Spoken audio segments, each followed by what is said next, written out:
ደቀ መዛሙርቱ ወደ ጌታ ቀርበው መምህር ሆይ ይህ ሰው አይነ ስውር ሆኖ እንዲወለድ ኃጢአት የሰራ ማን ነው? እሱ ነው ወይስ ወላጆቹ ናቸው የሚል ጥያቄ ነበር ያቀረቡት። መቼም ይሄ ሰው መሆናችን በመንፈሳዊ ሕይወት አለመጠንከራችን የእግዚአብሔርን ሥራ አለማወቃችን ከኛ አካል በተቃራኒ ያለው አካል የደረሰበትን ጉዳት አይተን ሁል ጊዜ ከኃጢአት ጋር ብቻ ነው የምናገናኘው። ከምን ጋር ብቻ? ከኃጢአት ጋር ብቻ። ማየት ያልቻለ በኃጢአቱ ነው። መስማት ያልቻለ በኃጢአቱ ነው። መናገር ያልቻለ በኃጢአቱ ነው። መራመድ ያልቻለ በኃጢአቱ ነው። ታሞ የተኛ በኃጢአቱ ነው። የሞተም በኃጢአቱ ነው ብለን እንደመድማለን። እግዚአብሔር ግን ከዚህ ውጭ የሆነ ብዙ አሰራር አለ። ይህንን ነው ልብ ልንል የሚያስፈልገው። እንደውም በአብዛኛው ጊዜ ታሞ የተኛውን ሰው ጸሎት ከማድረግ ይልቅ ምን አድርጎ ነው እግዚአብሔር እንዲህ ያደረገበት? ምን ሰርቶ ነው እግዚአብሔር እንዲህ የቀጣው ማለት ነው የሚቀናል። መጽሐፍ ላይ ለዚህ ነው ደቀ መዛሙርቱ ማን ነው ኃጢአት የሰራው? እርሱ ነው። እርሱ ከሆነ ደግሞ ሕፃን ነው። ወላጆቹ ናቸው። የወላጆቹ ኃጢአት ወደ እርሱ ተላልፎ ነው። ማን ነው ኃጢአት የሰራው? ሁለት አማራጭ ብቻ ነው ያቀረቡት። አማራጭ የምናቀርበው እኛ አንድ ከበዛም ሁለት ሊሆን ይችላል። እግዚአብሔር ግን የሚሰራበት ብዙ መንገድ አለ። ትላንት ያሳለፍነው፣ ዛሬ የኖርነው፣ ነገ የምንኖረውን ነገር እኛ ልንገምት ልናስብ እንችላለን፣ ልንደመድም እንችላለን። እግዚአብሔር ግን የራሱ መንገድ አለ እና ኃጢአት የሰራ ማን ነው? እርሱ ወይም ወላጆቹ። በራሱ ኃጢአት ወይም በወላጆቹ ኃጢአት ማየት አልቻለም፣ አይነ ስውር ሆኗል። መድኃኒታችን ኢየሱስ ክርስቶስ እርሱ ወይም ወላጆቹ ኃጢአት ሰርተው አይደለም። በሁለቱም ካልሆነ ምን ሊሆን ይችላል? የእግዚአብሔር ሥራ በእርሱ እንዲገለጥ፣ የእግዚአብሔር ክብር በእርሱ እንዲገለጥ። የማክብር ሰውነታችን ላይ አካላችን ላይ በውስጥም በውጭም በረቂቅ በግዙፍ በሚታይ በማይታይ ነገር ጉዳት ሊደርስብን ይችላል። ከብዙ ምክንያቶች አንዱ ይሆናል። አንደኛ በኃጢአት የሚመጣ አለ። በብሉይ ኪዳን እነ ሳውል ተቀጥተዋል። በአዲስ ኪዳን እነ ሄሮድስ ተቀጥተዋል። ሰውነታቸው ላይ የመጣባቸው የኃጢአት ውጤት ሕመም፣ በሽታ አንዱ ነው። እግዚአብሔር ሰውን መክሮ ገስጾ አስተምሮ ነግሮ ምክንያት አቅርቦ መፍትሄ አስቀምጦ ሰው አልሰማ ካለ በበሽታ ይቀጣዋል እግዚአብሔር፣ በደዌ ይቀጣዋል እግዚአብሔር። ያውም ወደ መቃብር እስኪገባ እንደዛም ሆኖ አይጠብቀውም። የንስሐ ዕድል ይሰጠዋል። ተፈውሶ መነሳት የሚችልበት፣ ታሞ መዳን የሚችልበት፣ ተሰብሮ መጠገን የሚችልበት ዕድል እግዚአብሔር ይሰጠዋል። አንዳንድ ጊዜ በህሊናችንም እግዚአብሔር መልእክት ያስቀምጣል። በዚህ ምክንያት ነው እንዲሆንኩት። ከዛ በፊት ሰላማዊ ነበርኩ፣ ከዚያ በፊት ጤነኛ ነበርኩ። ከዚህ ንግግሬ በኋላ፣ ከዚህ ሐሳቤ በኋላ፣ ከዚህ ግብሬ በኋላ ይህ ደዌ ይህ ሕመም መጥቶብኛል ብለን፣ ይህ ጭንቀት ይህ መከራ መጥቶብኛል ብለን የሚሰማን ሰዎች ዛሬም እንኖራለን። የሚታይ ብቻ ላይሆን ይችላል። እንደውም የማይታየው በልጧል። ዛሬ ታሞ ሆስፒታል ከሚሄደው ቆመን ሆስፒታል ሳንሄድ የታመምነው ልንበልጥ እንችላለን። ቁስላችን በውጭ ከሚታይ ሰዎች ቁስላችንን በውስጥ እኛ የምናውቀው ሰዎች እንበልጣለን። ህመማችንን ለሰው ከመንገር ይልቅ አፍነን የያዝነው ሰዎች እንበልጣለን። ምን ይለኛል ሰው ይሄን ብናገር? ለሐኪምስ እንዴት ብዬ ላወራ እችላለሁኝ? መፍትሄስ እንዴት ላገኝ እችላለሁኝ? ብለን የታመምን ሰዎች እንኖራለን። ያማ አይነ ስውርነት ማየት የማይችለው ነው። ስጋው ነው የተሸፈነው። ይሄ ደግሞ ለነፍስ አይተርፍም። ለነፍስ አይተርፍም ማለት አንድ ሰው በኃጢአት ምክንያት አካላዊ ህመም ገጥሞት፣ አካላዊ ጉዳት ገጥሞት ንስሐ ገብቶ በንስሐ ታጥቦ ስጋው ወደሙ ተቀበሎ ነፍሱ ከስጋው ቢለይ አይኑ ወይ ሌላ አካሉ ስለጎደለ የእግዚአብሔር መንግስት ከመውረስ አይከለክልም። ሙሉ አካል ሆኖ ግን በንስሐ ሳይታጠብ በኃጢአት ምክንያት ነፍሱ ከስጋው ቢለይ የእግዚአብሔር መንግስት ከመውረስ ይከለከላል።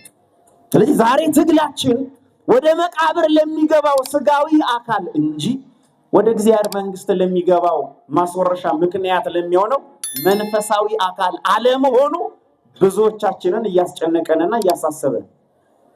ስለዚህ እግዚአብሔር ዛሬም የንስሐ ዕድል ሰጥቶናል።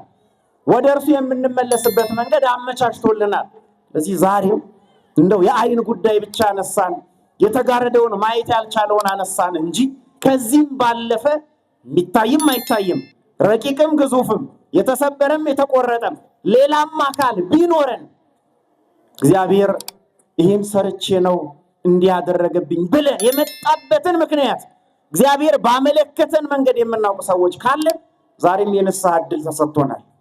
ወደ እግዚአብሔር ተመልሰን መፈወስ በምንችልበት ጸበል፣ መጠመቅ በምንችልበት የእምነት ስፍራ፣ መቀባት በምንችለው የተቀደሰ ዘይት ወይም ደግሞ ቀንዲል የምንለው አለ በቤተ ክርስቲያን ታማሚ ሰው የሚቀባው ንስሐ፣ ቁርባን፣ እነዚህ ሁሉ የፈውስ ምክንያቶች ናቸው። ገዳማትን ሄዶ መሳለም፣ የቅድስና ስፍራቸውን መርገጥ፣ በንስሐ ወደ እግዚአብሔር መመለስ፣ አንድ ሱባኤ ሁለት ሱባኤ ወደ እግዚአብሔር በጾም በጸሎት መጠየቅ ለመፈወስ ምክንያት ይሆናል። በዚህ የተፈወሱ ሰዎች ስላሉ አንደኛው ይሄ ነው፣ በኃጢአት የሚመጣ ነው። ሁለተኛው ደግሞ እግዚአብሔር የሰውን ማንነት ለማሳየት ብዙ ሰዎች በዙሪያችን አሉ። ወላጆች፣ ልጆች፣ አባት፣ እናት፣ እህት፣ ወንድም፣ ስራ ባልደረባ፣ ጓደኛ የመሳሰሉ ሰዎች ለኛ አሉ የምንላቸው እነሱ ናቸው። ብቻ ህመም አይግጠመኝ እንጂ መከራ አይግጠመኝ እንጂ አካል አይጎዳ እንጂ ታምሜ ያልተኛ እንጂ እነገሌ አሉልኝ የምንላቸው ሰዎች ይኖራሉ።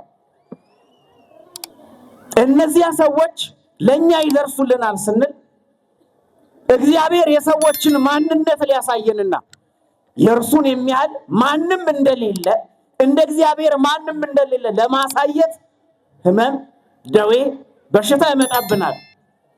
ብዙ ሰዎች እገሌ ነበር አለኝ የምለው፣ እገሊት ነበረች አለችኝ የምላት፣ እነገሌ ነበሩ ለእኔ አሉ የምላቸው ለካ ሰው የለኝም ማለት ነው ይላል።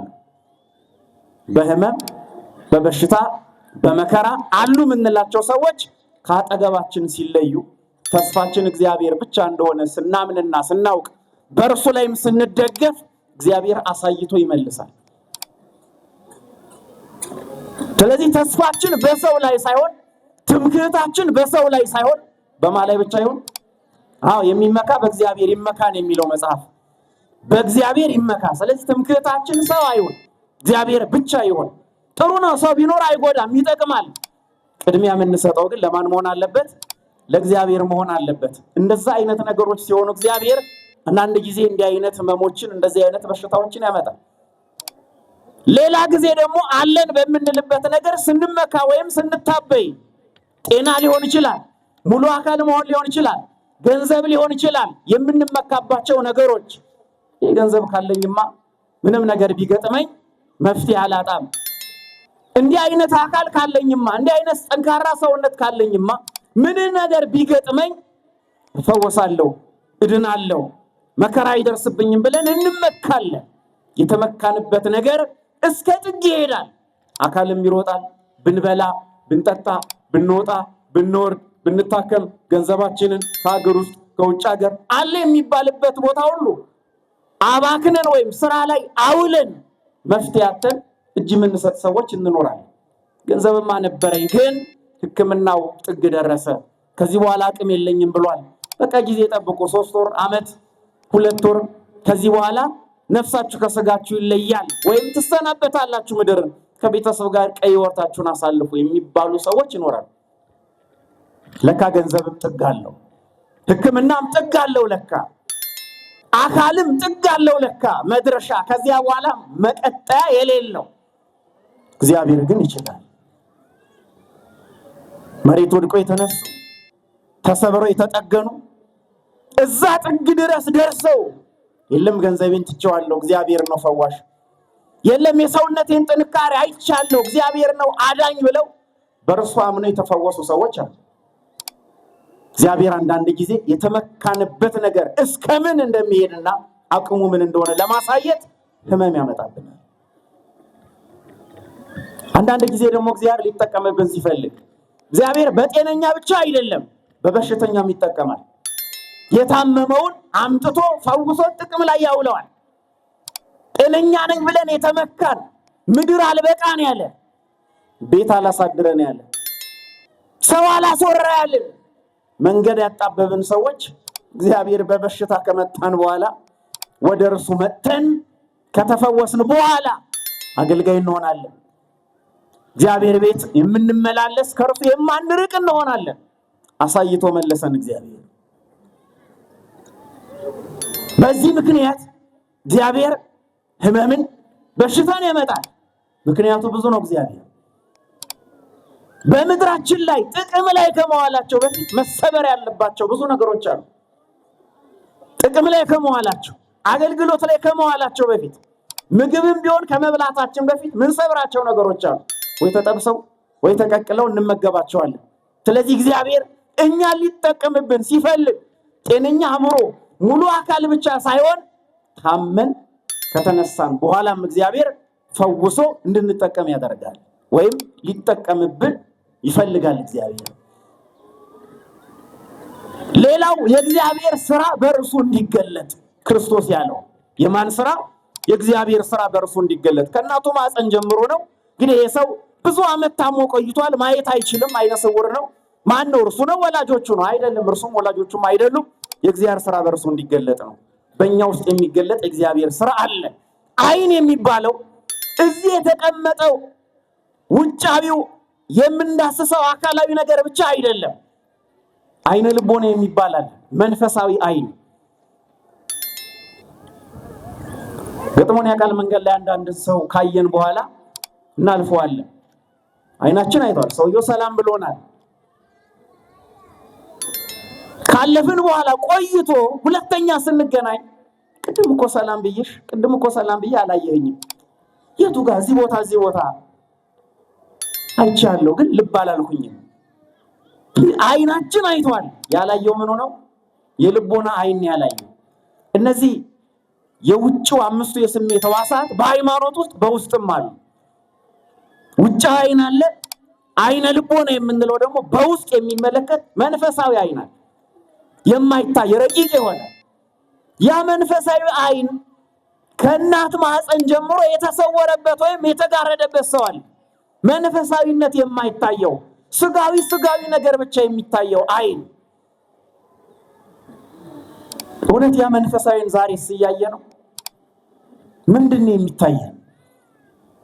ከተወለድን ጀምሮ ይህ ስጋዊ አይን መንፈሳዊ ልደት የምንለው በክርስትና ጥምቀት የምናገኘው አለ። በንስሐ የምንወለደው አዲስ ልደት አለ። በንስሐ የምንወለድበት ከኃጢአት ተላቀን አዲስ ህይወት የምንጀምርበት።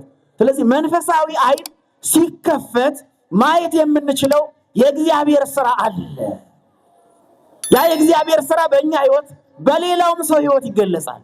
በእኛ ህይወት ውስጥ እውነት የእግዚአብሔር ስራ ምን እንደሆነ ማየት ችለናል። የእግዚአብሔር ስራ በእርሱ እንዲገለጥ እንጂ በእርሱ ወይም በወላጆቹ አይደለም። ስለዚህ የእግዚአብሔር ስራ ብዙ ነው። በቀን በሌሊት የሚሰራው አለ እግዚአብሔር። በክረምት በበጋ የሚሰራው አለ እግዚአብሔር። በሐምሌ በነሐሴ የሚሰራው አለ እግዚአብሔር። በጠዋት በማታ የሚሰራው አለ እግዚአብሔር። በቤታችን የሚሰራው አለ እግዚአብሔር። ያ የእግዚአብሔር ስራ በህይወታችን ውስጥ እንዲገለጥ ሰሊሆም ያስፈልገናል። ስለዚህ ኢየሱስ ክርስቶስ ያን ሰው አይኑ ላይ ምራቅን ትፍ ብሎ ጭቃ አደረገበት።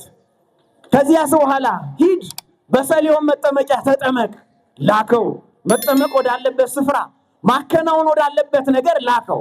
በእርግጥ ኢየሱስ ክርስቶስ በሽተኛው ለማዳን ያንን ሁሉ ነገር ማከናወን አያስፈልገውም ነበረ። በቃሉ ብቻ ተናግሮ መፈወስ ይችላል። የዛን ሰው ታዛዥነት፣ የተነገረውን ነገር ጠባቂነት፣ በስራ መገለጽ፣ መጓዝ፣ የታዘዘውን ማድረግ፣ እነዚህ ነገሮች ይከተላሉ።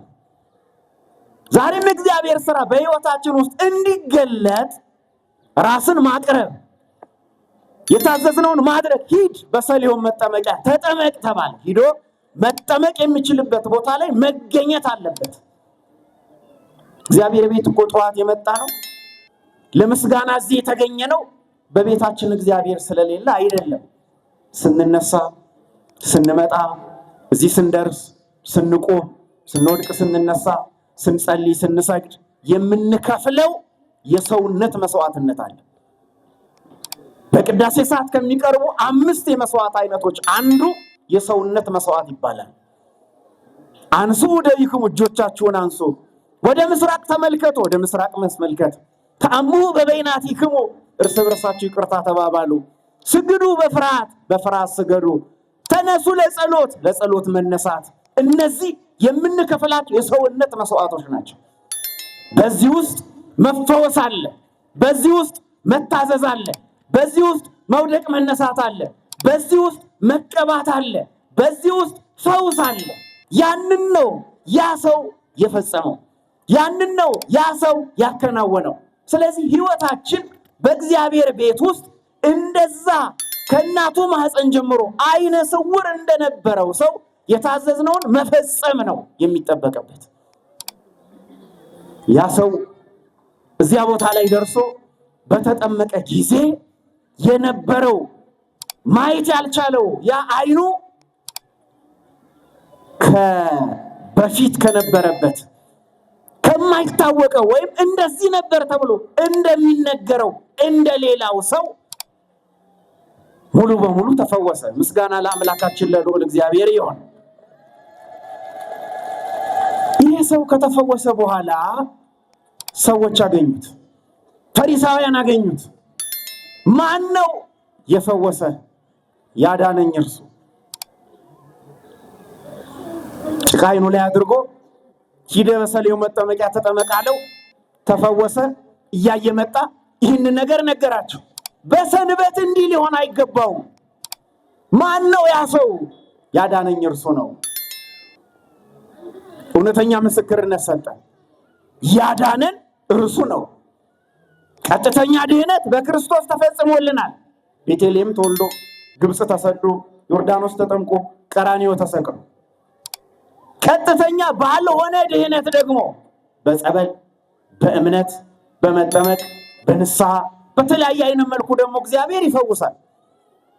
በእርሱ ማዳን መስቀል ላይ ተሰቅሎ 5500 ዘመን ከነበረው መከራ ነፃ ወጥተን ዘላለማዊ ድህነት አግኝተናል። እስከ ሕይወት ፍጻሜ ደግሞ በምንቆየው ጉዞ ውስጥ ደግሞ የራሳችንን መዳን መፈጸም ይጠበቅብናል።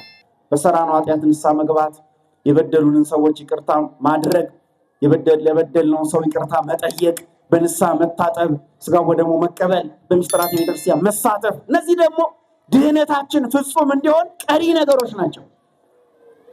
ስለዚህ ሰው እውነቱን መስክሯል። ያዳነኝ እርሱ እንዲህ ብሎ አዘዘኝ፣ እኔም አከናወንኩኝ። ኃጢአተኛ ሰው ነው እሱ። ሰንበታችንን ሽሯል፣ እንዲህ አድርጓል። ወደ ቤተሰቦቹ ጋር ሄዱ። ልጃችሁ ይሄ ነው? አሁን እርሱ ነው። ማን ነው ያዳነው? ሰንበትን ሽሯል። ብዙ ነገር አቀረብ። ሙሉ ሰው ነው። እርሱን ጠይቁት። ሙሉ ሰው ነው። መናገር ይችላል ስለራሱ። ሙሉ ሰው ስለራሱ መናገር የሚችል ያዳነውን እንዴት እንደዳነ መመስከር የሚችል ነው። እርሱ ሙሉ ሰው ነው። እሱን ጠይቁት። መላዋላ መድኃኒታችን ኢየሱስ ክርስቶስ አገኘው በምኩራብ። ከዚያ በኋላም ተጨማሪ ነገር ነገረው፣ ምን ማድረግ ምን ማከናወን እንዳለበት። ያም ሰው እውነተኛ ምስክርነት ሰጠ። ስለዚህ የእግዚአብሔር ስራ በህይወታችን ውስጥ እንዲገለጽ የእግዚአብሔር ሰዎች የእግዚአብሔር ልጆች ማከናወን፣ መስራት፣ ማድረግ ያለብንን ነገሮች ማድረግ እንዳለብን ከዚህ ታማሚ ሰው እንማራለን። ዛሬም እንዲሁ ነው። በስጋ የታመምን አለን፣ በነፍስ የታመምን አለን። ስጋዊ ህመም የገጠመን አለን፣ መንፈሳዊ ህመም የገጠመን አለን። አንዱ የዓለም የኃጢአት ውጤት ነው፣ በአካል በሰውነታችን የሚታይ ነው። ሌላው ደግሞ መንፈሳዊውን ህሊና የሚያቆስል አእምሮ የሚያስጨንቅ፣ ብንበላ ጥጋብን፣ ብንጠጣ እርካታን፣ ብንለብስ ውበትን፣ ብንኖር ሰላምን ያጣንበት ኃጢአት ዛሬም የእግዚአብሔር ስራ እንዲገለጽ ፈውስ እንድናገኝበት ወደ እርሱ መምጣት ያስፈልጋል። ቀብቶ ሂድ አድርግ እንዳለው ካህኑም ጋር ስንመጣ ንስሐ ሰጥቶን ኃጢአታችንን አድምጦ ሰምቶን እድሜያችንን፣ የእውቀት ደረጃችንን፣ የጤንነታችንን ሁኔታ፣ የተማርነውን ትምህርት ከግምት በማስገባት ካህኑ ያዘናል። ይህን ቤተክርስቲያን ተሳለሙ፣ እስከዚህ ሰዓት ጹሙ፣ ይህን ጸሎት አድርጉ፣ ይህን ምጽዋት መጽውቱ፣ ይሄን ስግደት ስገዱ ብሎ ያዘናል። የእግዚአብሔር ስራ በእኛ ውስጥ እንዲገለጥ። ስለዚህ ዛሬም መገለጥ ያለበት እግዚአብሔር ስራ ወደ ህይወታችን ቀርቧል። መፈጸም እኛ ነን የሚጠበቅብን፣ ማከናወን የኛ ድርሻ ነው። በተለይም ይሄ ያለንበት የጾም ወራት ሰው ራሱን ተመልክቶ ከምግብ መከልከል ብቻ ሳይሆን ከኃጢአትም የምንርቅበት፣ ከምግብ መከልከል ብቻ ሳይሆን አንደበታችን የምናርምበት፣ የእግዚአብሔር ስራ በአንደበታችን የሚገለጽበት፣ ከምግብ መከልከል ብቻ ሳይሆን አይናችንን ከስሙት ሙንዶት ምንጠብቅበት፣ ምንከለክልበት፣ ምናቅብበት፣ ከምግብ መከልከል ብቻ ሳይሆን ጆሮአችን ሐሜት እንዳይሰማ ምንከለክልበት። እንዲህ ሲሆን የእግዚአብሔር ስራ በህይወታችን ውስጥ ይገለጻል።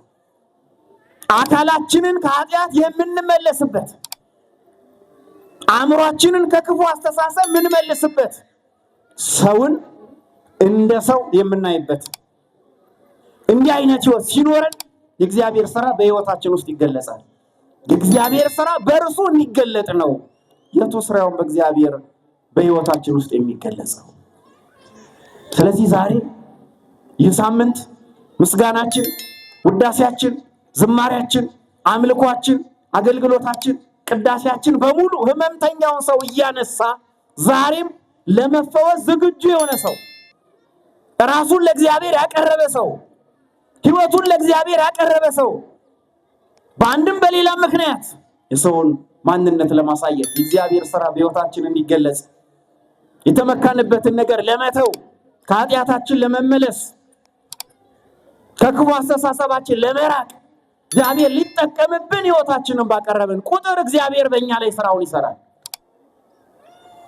ስለዚህ የተጋረደ አይን፣ መስማት ያልቻለ ጆሮ፣ መመልከት ያልቻለ አይን፣ መናገር ያልቻለ አንደበት፣ መዘርጋት ያልቻለ እጅ፣ መራመድ ያልቻለ አካል እግር ይኖረናል። ዛሬም አይን ብቻ አይደለም ማየት ያልቻለ፣ አንደበትም መናገር ካልቻለ፣ ጆሮም መስማት፣ ሌላውም አካላችን መንፈሳዊ ነገር ማድረግ ካልቻለ ዛሬም አካላዊ ሳይሆን መንፈሳዊ ጉዳት ላይ ነን ያለነው። ያለ ማስተካከል ደግሞ እግዚአብሔር ይህን እድል ሰጥቶናል። ይሄ መንፈሳዊ ህይወት ሲያድግ ሲጨመር ዛሬ አዲስ ህይወት፣ ነገም ሌላ ተስፋ የምናደርገው አዲስ ህይወት ይኖረናል። ይሄ ከሌለን ግን በትላንትና ብቻ የምንኖር ከሆነ ዛሬን እየኖርነው አይደለም። በትላንት ብቻ የምንኖር ከሆነ ነገን ተስፋ ማድረግ አንችልም። እንጨምራለን ጽድቅን፣ እንቀንሳለን ኃጢአትን። ስለዚህ እግዚአብሔር ስራ በእርሱ እንዲገለጥ ነው ያለው መድኃኒታችን ኢየሱስ ክርስቶስ። የእግዚአብሔር ስራ በህሊናችን፣ የእግዚአብሔር ስራ በአንደበታችን፣ የእግዚአብሔር ስራ በአካላችን፣ በመንፈሳዊ በስጋ ህይወታችን እንዲገለጽ እንደዛ አይነ ስውር ራሳችንን ለንስሐ እናቅርብ፣ ራሳችንን ለበጎ ስራ እናቅርብ፣ ራሳችንን ለመታዘዝ እናቅርብ፣ ራሳችንን ወደ ሰሊሆም መጠመቂያ እናቅርብ፣ ራሳችንን ወደ ቤተ ክርስቲያን እናቅርብ፣ ራሳችንን ወደ ንስሐ እናቅርብ፣ አንደበታችንን ወደ በጎ ንግግር እናቅርብ፣ አካላችንን ወደ በጎ መታዘዝ እናቅርብ። የዛን ጊዜ ነው ፈውስን ማግኘት የምንችለው። እንዲህ ሲሆን ፈውስ ይገኛል። እኛም በፈዋሻችን በእግዚአብሔር፣ በአዳኛችን በእግዚአብሔር ፍጹም ምሕረትን፣ ፍጹም ፈውስን፣ ሙሉ ፈውስን በሚሰጠው በእግዚአብሔር ተስፋ አድርገን መጓዝ እንችላለን። የዓለም ደዌያት ሲፈውሱ ተረፈ ደዌ ወይም ቀሪ ህመም ያስቀራሉ። ሽሮፕም ጠጣን፣ መርፌም ተወጋን፣ ክኒንም ዋጥ፣ ሌላም ህክምና ተደረገልን። የዓለም ህክምና ፈውሶ ጎጂ ነገር ግን ያስቀራል። ጨረርም ቢሆን አካል የሚጎዳ ሌላውም መድኃኒት ቢሆን መርዝነት ስላለው ጎጂ ነገር ያስቀራል። እግዚአብሔር ሲፈውስ ግን ጎጂ ነገር የለው።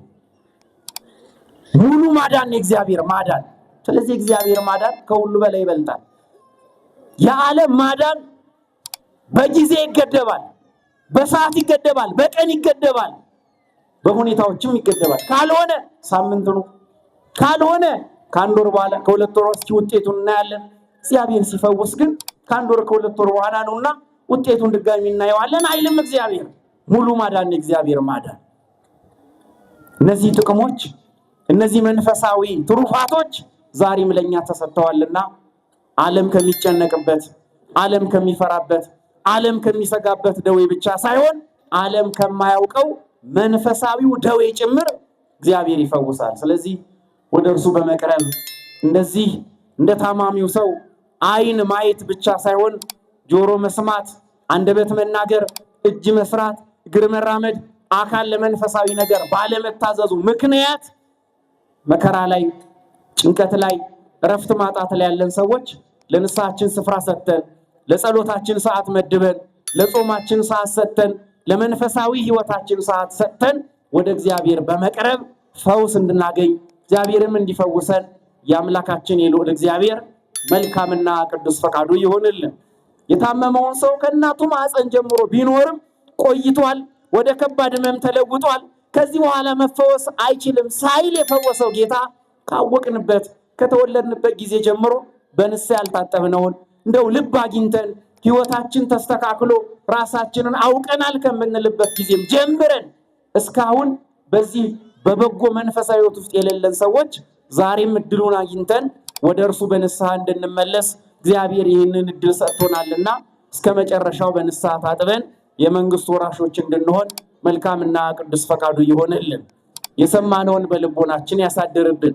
የእግዚአብሔር ስራ በእርሱ እንዲገለጥ ነው። የዮሐንስ ወንጌል ምዕራፍ 9 ቁጥር 3 አነሳስቶ ያስጀመረን አስጀምሮ ያስፈጸመን አምላካችን እግዚአብሔር ስሙ የተመሰገነ ይሁን። ሰሚዎች ብቻ ሳንሆን ፈጻሚዎች ያድርገን።